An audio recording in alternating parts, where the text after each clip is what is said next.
What's good with YouTube? Y'all already know Big Flacco with a convict's perspective, and I'm gonna slide on through with a little bit of energy.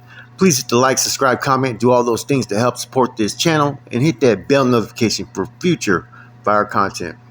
So, as you can tell by the title and thumbnail, we're going to talk about a time when the NF came through and overseeing a particular discipline and how things kind of started to get out of hand.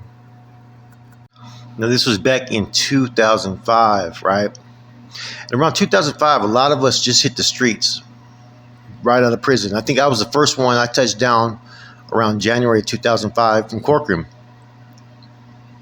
Shortly thereafter, you had Wino, Sammy Ramirez, then you had Stick 'em Up Kramer, then you had Lencho. So all within like about a 4-month period, all of us hit the streets. There was a lot of different communications with different, different crews, A lot of business was being conducted outside of your crew. Like, for instance, I would do business sometimes with Lencho. Sometimes the other homeboy would be doing business with Wino. And then after I found out who Lencho's second was out there in the streets, which was an individual named Clayton Clark, Shorty. I've known Shorty since fucking back when we were juveniles and shit. I mean, I got that tattoo to this day that fucking Shorty did a long time ago on me. It was in juvenile hall. He was there when shit got set off with the Sureños and shit, and a lot of homeboys didn't jump. You know what I mean? But like I said, I've known him for a long time, and for a minute he used to always talk about he was from Horseshoe back in the days, right? I think he was from Westside Gardens or something like that traditionally. And around that time, Westside Gardens or whatever that neighborhood was that was right there had came into basically collabing or incorporating themselves into San Grande. Now, there was some unrelated issues that the Carnal Wedo and Wino had to deal with in regards to an individual from San Grande, right? Which basically they were enforcing them to conduct a fucking discipline upon one of their own fucking members of their gang. I remember I was supposed to go, but I kind of got caught up and I came at the end of everything, right? Right when everything was starting. And basically you had Wino from Sanjo and you had Wedo, who were going to oversee this discipline because this dude had pretty much caused a lot of ruckus by his acts. His conduct, as well as Red on Red and a couple other incidents that he had. And basically it was being pushed for him to get cleared. A lot of it had to do with the relationship that San Grande had just formed with Lencho at that time, right? Through Shorty. It was actually through Shorty that relationship was there. So, as they proceed to do the discipline, they start smashing on this dude pretty bad, right? Now, one of the dudes that from San Grande that was there was a newly recruited hermano, en soldado, named Manos. Manos started to speak out, saying, "This is NR, this is enough, and started to break up the whole incident. Wedo and Wino felt disrespected by that. They said, "This is the NF. It's enough when we say it's enough," and they proceeded to smash on fucking Manos, and I think maybe someone else at the same time, or they were smashing on cats. And like I said, both these cats are with it. They're both with the action, bro. Wino and Wedo were about that business, man. And Manos got smashed pretty bad, as well as I think one other individual. But that was the end of the issue. And see, you got people, what people don't realize right at that time, right, is San Jose was starting to become, its old type of style of functions. It was really starting to become established. A lot of the hoods were getting in line. A lot of people were partaking in assisting the regiment. Some were on the books.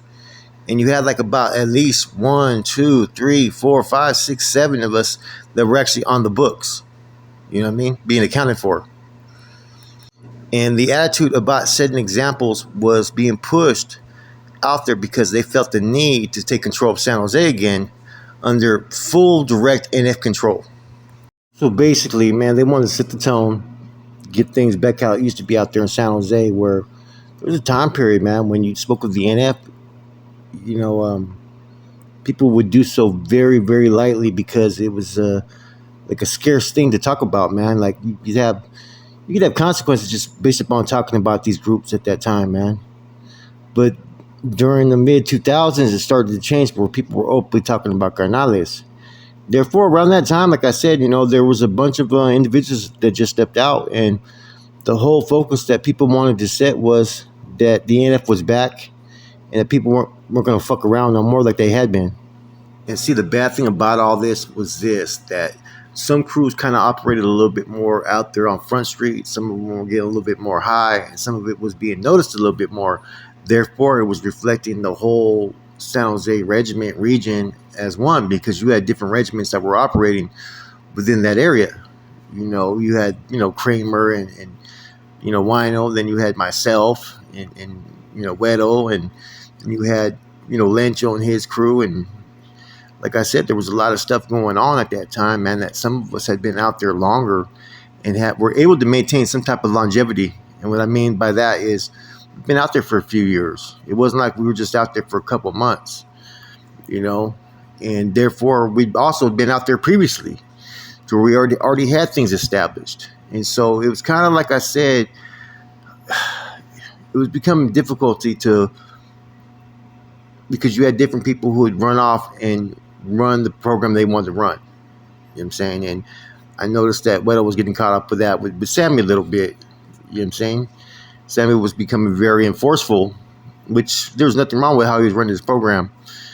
But the one that he was also working with, Kramer on the other side, assisting with his regiment, man, was a little bit more chaotic at times out there on the streets at that time, man. A lot of shit was going on, Therefore, a lot of people wanted to put the NF name back out there on the streets, as opposed to going back to what we were doing previously, which was kind of incognito, clandestine type of operations, to where not on Front Street, and like I said, it changed the element of things out there in the streets. There's been times where when I was out there, I'd get a fucking phone call. Hey, bro, I need you to come back my play. And boom, I'd call call the homeboy one time, Laughing Boy from Bottomos, and another homeboy. Then I had another homeboy with me. We roll up, and next thing you know, the homie I get there was cracking. Ends up knocking some dude out, a big dude too, and he starts fucking yelling Nuestra Familia as he's fucking stomping the dude out, man, literally beating the shit out the dude, man. That's the type of trademark they wanted out there in the streets. Therefore, people were acting a certain way. Sometimes being enforceful and using status and rank is sometimes beneficial, but sometimes it can be counterproductive. At that time, I don't think it really was having that much, because there was a lot of decisions that were being made that were kind of people were trying to salvage careers, put it that way. They weren't trying just to deem people, unless you were Lencho and a couple other people. But at that time, as I've mentioned before, I was supposed to take over a certain person's position while they were going to move to Texas and establish a whole different regiment out that way. So I was abreast of every fucking thing that was going on out there in San Jose at that time, as well as I was used to do certain things that normally, a regiment commander at that time would take care of, right? Or someone else. But that was basically to get me a little bit more in tune with what was going on, and to deal with certain individuals, therefore that they knew that they were going to have to deal with me in the future. So while I was running my own operations and my own thing, right, I'd also have to come into play and to see what was going on with the other regiments and other crews out there. Therefore, I was to be abreast of all activities and stuff. You know what I mean? Because we had been the longer running regiment out there on the streets, was the one I was aligned with. You know what I'm saying? But we were working with all the other regiments. Like I said, man, it just swiftly, everybody started to try to put that name and that fear out there in people's eyes over the NF using the bandera. I think that brought a lot of negative backlash based upon that. With that said, it's your boy Flacco. I'm gone.